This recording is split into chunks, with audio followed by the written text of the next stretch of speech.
Allez, bonjour à tous. Aujourd'hui, nouvelle vidéo sur un 500 MP3. Donc de 2010 ou 11, bref, les phasins, sur le fameux problème du câble de frein à main. Donc son remplacement. Donc lui, il n'a pas cassé, mais il est grippé. Il avait été immobilisé un certain temps, il est grippé. J'avais déjà essayé de dégripper un frein à main, ça a tenu 1 ou 2 mois et le problème, voilà, ça n'a rien fait. J'ai dû le remplacer parce qu'il avait cassé. Donc le fameux câble, alors 651 392. Donc là, c'est parti pour un démontage assez conséquent. Donc on va commencer par la grille, le nez, le V, la bulle, l'optique, la face avant, le tablier intérieur, les deux flancs arrière, la selle, le tunnel de réservoir et peut-être un marchepied. C'est exactement le même démontage que sur un câble de gaz, un câble d'accélérateur qui casse là-dessus. C'est exactement le même cheminement du câble. Donc il passe pareil ici derrière le tablier intérieur et il vient lécher le côté gauche. Donc c'est parti. J'avais déjà fait une vidéo pour un remplacement de boussole de contacteur au niveau du Neumann. Donc j'avais déjà fait pas mal au niveau du démontage de la face avant. C'était un plus récent, c'était un business de 2013 je crois. Donc il n'avait pas le système de bulles différentes hauteurs. Bon, c'est exactement pareil pour moi. Donc ce que je vais faire, je vous l'explique. Alors on enlève les vis de la grille, on sort la grille. Sous le monogramme vous avez une vis, on sort le V. À partir de là on peut sortir la bulle. On enlève la bulle avec les 2, 4, 6 vis. On enlève l'optique. On enlève donc toutes les vis qui sont sur le côté et qui sont également à l'intérieur. Vous avez une vis là et une vis au centre. Enfin 2 vis au centre de chaque côté pour pouvoir enlever donc le nez. Moi j'enlève la face complète avec les extensions. J'ai juste à enlever la vis qui est là et déclipper là. Et la vis qui est au centre, je sors le bloc avant complet. Alors je vous reprends. Donc alors après avoir enlevé, donc comme je vous disais, l'optique, alors une vis là, 2 en dessous, le cache qui se trouve sous la bulle, 1, 2, 3, 4, 5 vis. La bulle, donc vous avez les 6 vis. Concernant le nez, à l'arrière vous avez donc ces vis là, comme vous pouvez le voir, celle-ci, attendez, celle-là, donc c'est les vis que vous trouvez à l'intérieur.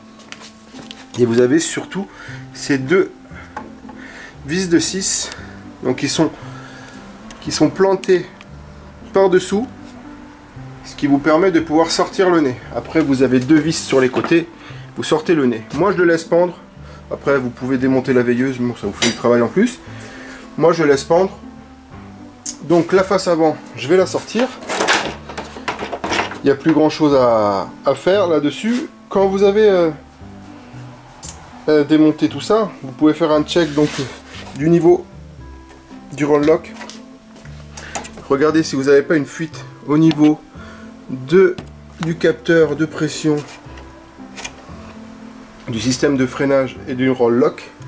Donc en fait la fuite se trouve au niveau de la fiche. C'est pour ça que des fois ils se mettent à klaxonner parce que pour lui il y a un problème de pression, mais en fait non, c'est les 2 fils à cause du liquide de frein qui font contact et ça vous fait donc klaxonner le véhicule, il se met en défaut. Donc ça c'est une autre chose. Donc je vais sortir mon compteur. Mon compteur, il y a des vis planquées ici, les 2, et pour y accéder, vous tournez votre bidon, il n'y a pas de souci, mais pour sortir votre support, idéalement vous tombez la partie avant de votre cache guidon Donc vous enlevez les caches de mètre cylindre, vous enlevez le cache central et vous sortez avec les vis qui sont plantées au niveau du commodo. Voilà, celle-ci. Donc vous sortez votre commodo, vous avez une deuxième à côté qui vous permet de sortir donc le cache de devant. Une fois que vous avez sorti ça, vous sortez votre compteur. N'oubliez pas de le débrancher d'ici. Faites attention à la cosse, des fois elle casse. Allez-y tranquillement. Et pour le tablier intérieur, je vous reprendrai parce qu'il y a deux petites vis planquées. Et si vous les oubliez, le problème c'est que vous allez sortir le tablier, vous allez casser. Vous allez casser les pattes.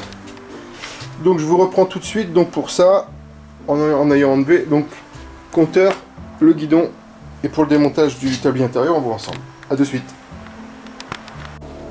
Donc allez, je vous reprends après avoir démonté donc le couvre-guidon et le compteur.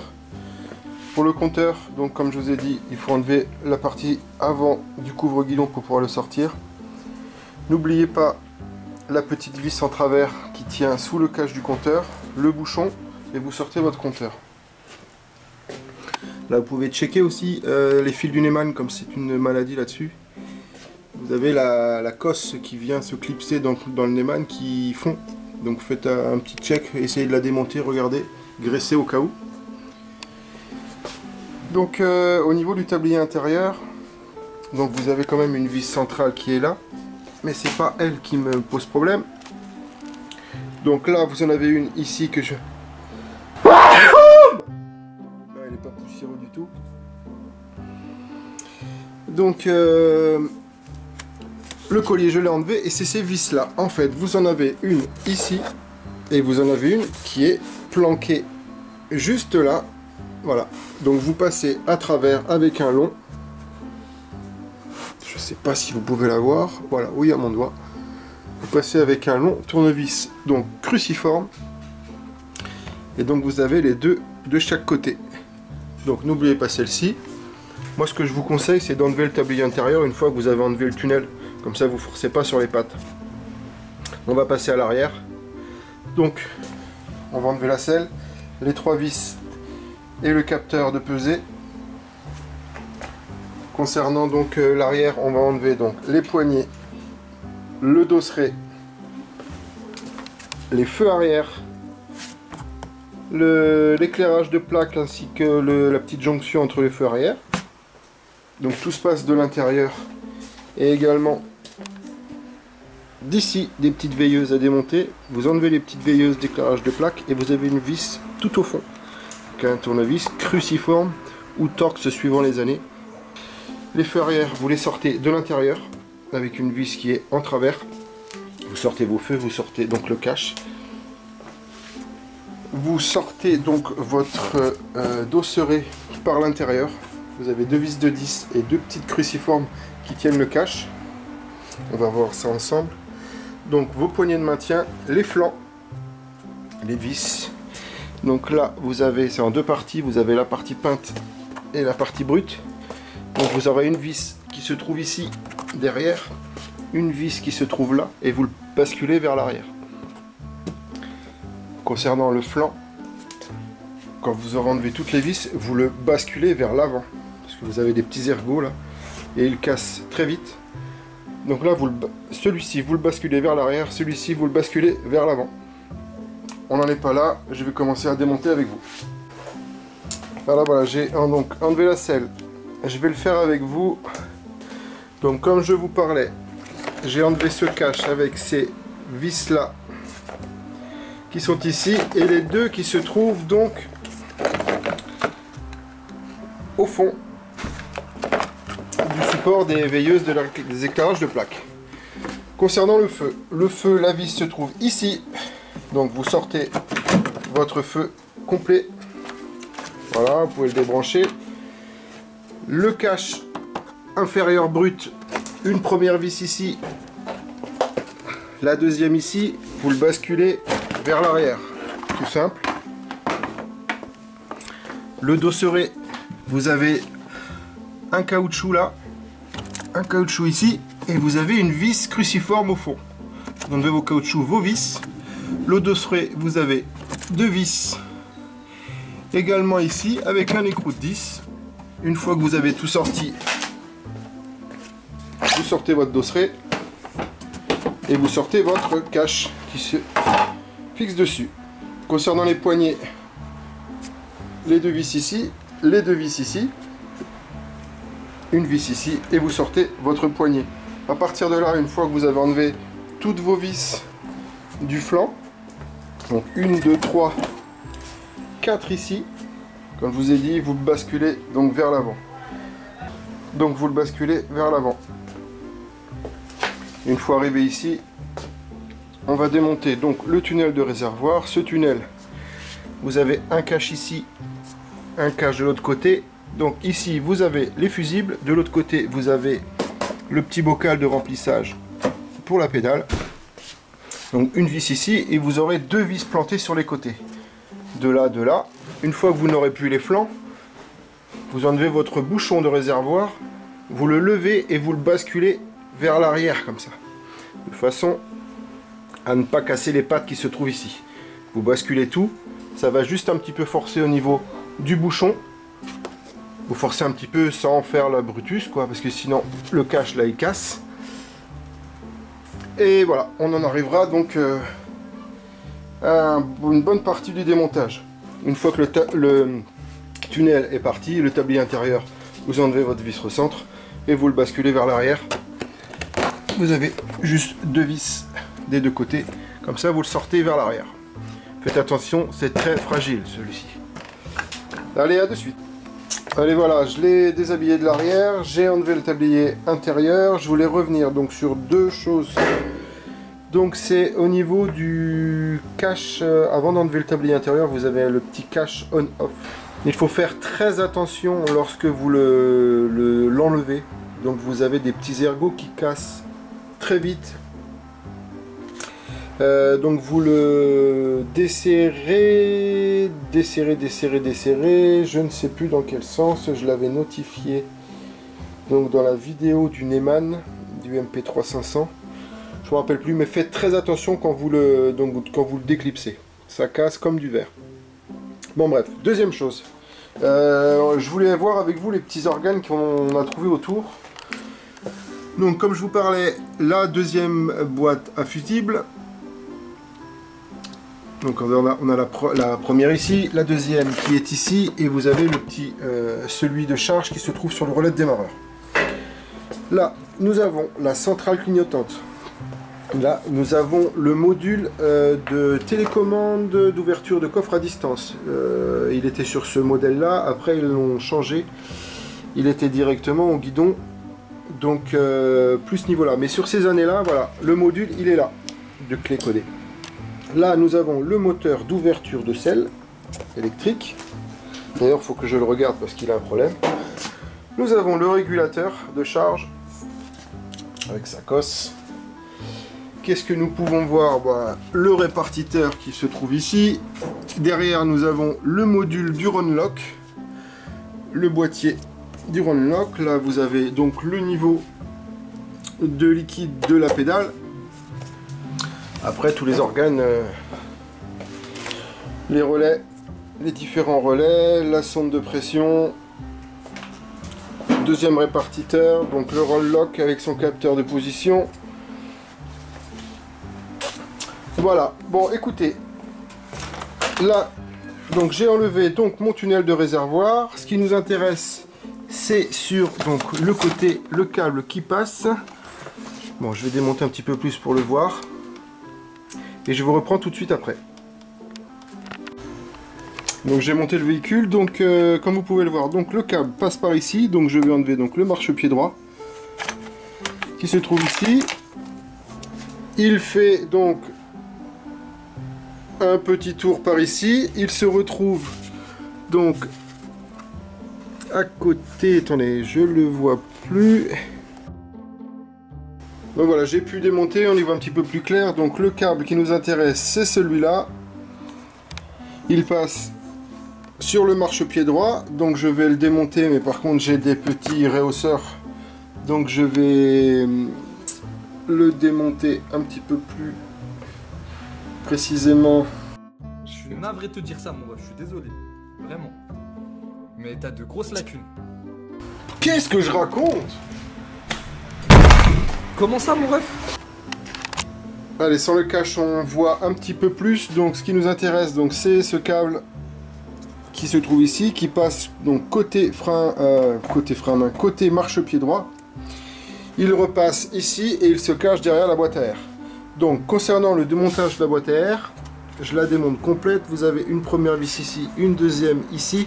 Le problème, c'est qu'elles sont bien au fond. Donc, quand vous les dévissez, vous prenez une longue pince plate pour aller chercher les vis. Vous avez également donc une vis qui se trouve ici avec la petite patte en ferraille. Donc n'oubliez pas de l'enlever. Si vous l'oubliez, le problème c'est que vous cassez la boîte à air. Donc ici. Et donc on arrive dans le coffre sous la trappe où on peut voir donc le corps d'injection. Et vous avez donc ce collier là. C'est la boîte à air. Vous la sortez donc complète. Avec la tubulure. Et le câble, en fait, on va le voir juste après, juste derrière. Donc je vais enlever donc le marchepied droit, donc de l'autre côté, mais par contre il a des rehausses pour le passager, donc il y a un petit peu plus de vis.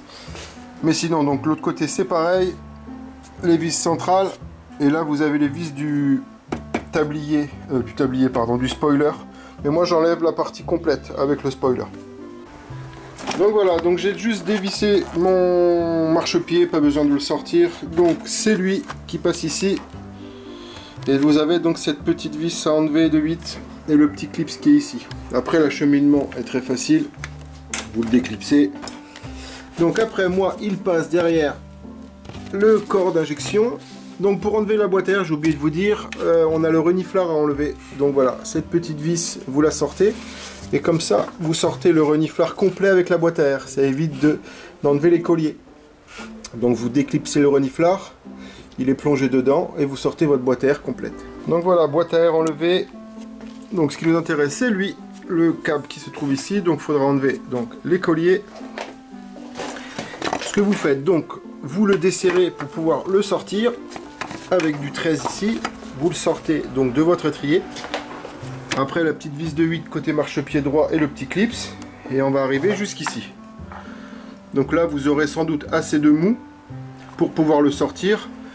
Éventuellement vous le sortez complète, vous sortez les 4 vis, vous sortez tout complet, comme ça vous pouvez bien le sortir d'ici. En fait il a bien son ancrage. Quand je vous parlais du reniflard, donc c'est celui-ci. Vous voyez, j'ai enlevé la vis, je l'ai sorti, il y a un petit torique. Et comme vous pouvez le voir, elle est craquelée. Donc ça c'est une panne à venir, donc je lui changerai plus tard. C'est une petite tubulure donc du reniflard qui vaut 8 €. Le problème, quand vous roulez sous la pluie avec l'aspiration moteur, l'eau arrive ici, est avalée par la boîte à air et repart par le corps d'injection. Et donc ça vous fait des ratés. J'avais fait une petite vidéo d'ailleurs là-dessus. Donc voilà, n'hésitez pas à checker ce truc, voilà. Avec les vapeurs d'essence et d'huile, il se craquelle. Donc celui-là, il est mort. Bon, c'est un véhicule qui a 65 000 aussi. Hein. Donc voilà. Bon, je vais démonter donc mes colliers, le sortir complet, remettre le neuf. Il n'y a pas de grosse difficulté. Et je vous reprends tout de suite après. Donc voyez, j'ai enfilé donc mon neuf. J'ai déjà eu le cas donc sur un neuf. Je ne sais pas si vous pouvez voir. Le câble a été coupé un peu long. Le problème c'est que vous ne pouvez plus le mettre dans le logement du levier de frein main. Si vous avez un petit Dremel, voilà. Faites-lui une petite façon. Je ne sais pas si vous pouvez voir. Voilà, il est trop long. Ça m'est déjà arrivé ça. Donc ça, je l'ai passé donc sur donc, le collier ici. Le deuxième collier qui est là. Il passe à travers la boucle. Et voilà, donc après vous le mettez d'ici, après vous le remettez à l'arrière. Donc voilà, je l'ai replacé donc dans l'étrier. Donc il passe dans le premier logement, deuxième logement, il passe entre la durite de frein et le corps d'injection là-haut, tac, il vient se fixer